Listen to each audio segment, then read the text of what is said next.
Hello hello tout le monde, j'espère que vous allez bien, je vous retrouve une nouvelle fois dans un nouveau duel sur notre petit tour. Et comme vous avez pu le lire dans le titre, l'affrontement va se dérouler entre un Gravel et un VTT. Qui va bien pouvoir prendre l'avantage sur un tel parcours? Là est toute la question.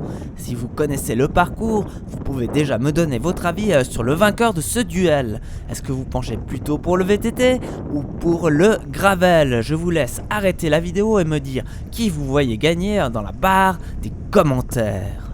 Revenons à ce duel sur un parcours qui se veut plutôt équilibré pour nos deux protagonismes du jour.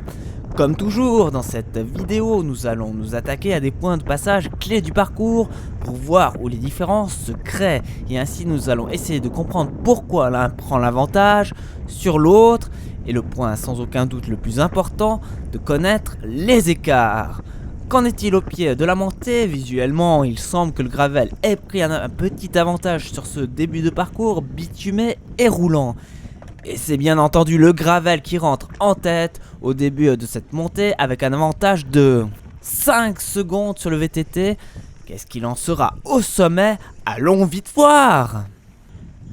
Nous arrivons au bout de cette montée difficile au niveau de la pente avec des passages à 17%, mais sans véritable point technique, ce qui avantage bien entendu le Gravel qui arrive en tête au bout de cette montée. Quant à l'écart, il semble 7 agrandi, mais de combien de temps exactement? Eh bien de 11 secondes et 60 centièmes. Mais attention, dans ce passage un peu plus technique, le Gravel a bien plus de peine à attaquer la remontée. Il va être intéressant de voir l'écart au sommet. Je vais enclencher mon chrono. Et oui, il n'y a plus que 8 secondes et 23 centièmes d'écart. Comme quoi, sur un léger passage technique, le VTT peut reprendre facilement, en même pas 20 mètres, plus de 3 secondes de repris. Voyons ce qu'il en est au bas de la descente. Pour le Gravel, le début de la descente était périlleuse et ne le favorise pas vraiment. Nous l'avons attaqué avec beaucoup plus de prudence. Heureusement, le final est sur route. Malheureusement, pour le Gravel, la route est en travaux. Et s'il arrive avec 2 secondes d'avance en bas de la descente, à la sortie, il n'en compte plus que 80 centièmes. C'est-à-dire que les deux vélos sont quasiment ex-aequo. Qu'en sera-t-il dans le tourniquet qui a souvent été un tournant dans nos nombreux duels sur ce parcours? Nous, on se retrouve au sommet de cette route. Si bien entendu vous voulez aller voir ce qui s'est déroulé dans cette boucle, la vidéo en intégralité sera disponible la semaine prochaine. Ainsi vous pourrez vous faire votre propre opinion sur cette victoire écrasante du VTT. Car oui, je vais tuer le suspense, le VTT est déjà au sommet et le Gravel semble loin derrière. En plus, il va connaître une chute à cause des travaux sur la route. Nous avons bien entendu coupé le temps perdu dans cet incident de parcours. J'avoue ne pas avoir fait de repérage avec le Gravel et cette mode de terre m'a un peu surpris. J'ai voulu prendre au plus court, mais cela n'a pas passé.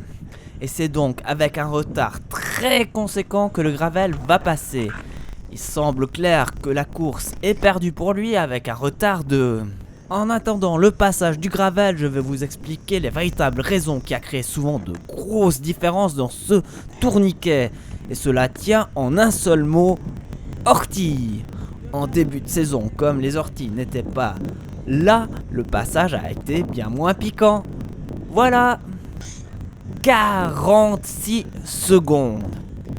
Il faudrait un véritable exploit pour parvenir à remonter. Nous allons quand même voir s'il va continuer à perdre du temps ou à gagner dans la suite de ce parcours, plus destiné au VTT, même s'il est assez roulant, tout en étant très bosselé.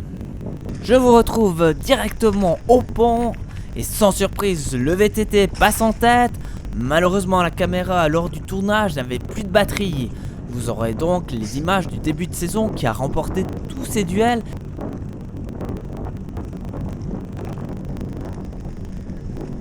Et voilà que le Gravel arrive sous le pont avec exactement 35 secondes de retard. Il en aura quand même repris 11 sur cette longue ligne droite. Moi je vous retrouve à la ligne d'arrivée. Le VTT remporte bien sûr ce duel, mais il n'en a pas terminé avec le Gravel. Dans les prochains mois à venir, je vous proposerai un nouveau duel, cette fois dans le parcours inversé, que vous allez retrouver tout prochainement dans une nouvelle série de duels, entre le début, la fin de saison et le milieu, et aussi, bien entendu, le Gravel. Vous aimeriez quand même savoir le retard à l'arrivée, il est de 32 secondes. Et oui, le Gravel aura encore repris du temps, 3 secondes pour être exact. C'est sans aucun doute une défaite pour le Gravel dans ce tout premier duel. Mais ce n'est que partie remise. Moi je vous retrouve très vite dans une nouvelle vidéo vélo. D'ici là, portez-vous bien, roulez bien. Salut, bye bye.